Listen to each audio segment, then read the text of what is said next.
আমাদের DU top 20 টপিকের আজকে হচ্ছে আমরা ফিজিক্স নিয়ে আলোচনা করব। খুবই গুরুত্বপূর্ণ টপিক, মনোযোগ দিয়ে একটু দেখো, ঠিক আছে?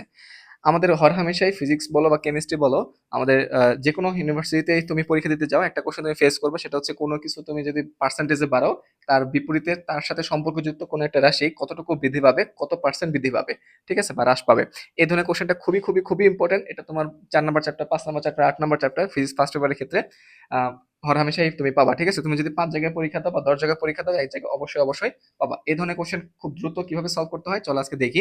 আমাদের বলছে ভরবেগ 100% বাড়ালে, ঠিক আছে, ভরবেগ 100% বাড়ালে গতিশক্তি কত বৃদ্ধি পাবে। তাহলে আমাদের এখানে কার সাথে কার সম্পর্ক, সবার আগে সেটা দেখতে হবে। আমাদের ভরবেগের সাথে গতিশক্তির সম্পর্ক। তাহলে আমাদের একটা সমীকরণ নিয়ে আসতে হবে ভরবেগ এবং গতিশক্তির ক্ষেত্রে। আমরা জানি যে ইকে সমান সমান পি স্কোয়ার বাই 2m। এটার প্রুফ করে দেখানোর কিছু নাই, খুবই ইজি জিনিস। পি স্কোয়ার ইকের সমীকরণ থেকে আমরা হচ্ছে ভরবেগটা নিয়ে আসবো, ঠিক আছে? ইকে সমান সমান পি স্কোয়ার বাই 2m। তাহলে আমরা কি দেখতে পাচ্ছি? আমরা দেখতে পাচ্ছি যে ই সমান সমান পি স্কোয়ার। এই সমান মানে সম্পর্কটা আমাদের লাগবে। তুমি যেই কোশ্চেনই সলভ করো, যাদের সাথে তোমার সম্পর্ক তোমাকে বের করতে বলবে, তাদের অবশ্যই এরকম একটা তোমার সমানুপাতিক বা ব্যস্তানুপাতিক সম্পর্ক তোমার নিয়ে আসতে হবে, তাদের রিলেটেড কোন একটা সমীকরণ থেকে, ঠিক আছে? তাহলে এখন আমরা কি করতে পারি?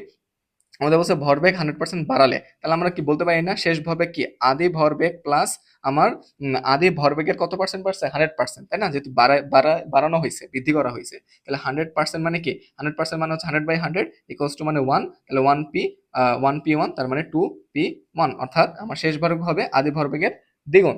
এখন চিন্তা করো, আমার যদি ই সমানুপাতিক পি স্কোয়ার হয়, তাহলে ভরবেগ যদি ডাবল করি, তাহলে ই কি হবে?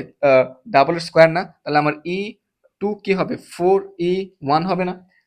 পি স্কোয়ার সমানুপাতিক পি স্কোয়ার, তাহলে পি যদি ডাবল হয়, তাহলে আমার ই কি হবে? 4 গুণ 2 স্কোয়ার, 4 গুণ। তাহলে 4 গুণ ই1 কে আমি লিখতে পারি না যে আগে ছিল, শুরুতে আমার ছিল ই1, এখান থেকে বেড়ে দাঁড়াইছে 3e1, 3 আর 1 যোগ করে 4e1। আমি যদি রিভার্সে চিন্তা করি, তাহলে আমার 4e1 কে কিভাবে লিখতে পারবো? আমার যেহেতু বৃদ্ধি বলছে, তাহলে শুরুতে ছিল ই1 আর এরপর বৃদ্ধি পাইছে 3e1, তাহলে 3 অংশ আমার বৃদ্ধি পাইছে, তাহলে পার্সেন্ট হিসাব করলে কত?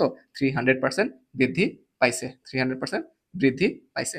ঠিক একইভাবে এই কোশ্চেনটা করা যায়। সো আমি চাবো তুমি এই কোশ্চেনটা সলভ করে ভাইয়ার মতো এত শর্টকাটে সলভ করে হচ্ছে কমেন্ট বক্সে জানাতে পারো বা আমাদের পেজে মেসেজ দিতে পারো, আমরা সেটা চেক করে বলবো তোমার জিনিসটা হয়েছে কিনা। ঠিক একই রকম ভাবে অনেক অনেক অনেক কোশ্চেন আছে ফিজিক্সে, সো তুমি সেগুলো সলভ করতে পারো খুব ইজিলি। তো ধন্যবাদ। আমাদের এই টপ 20 টপিকে তুমি যদি তোমার যদি ভালো লাগে, তাহলে আমাদের পেজ এবং চ্যানেলটা সাবস্ক্রাইব করে দিতে পারো।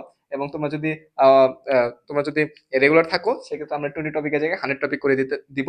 সেক্ষেত্রে তোমাদের রেসপন্সের উপর ডিপেন্ড করতেছে। তো ধন্যবাদ সবাইকে, দেখা হবে পরবর্তী কোনো টপিক রিভিউ নিয়ে।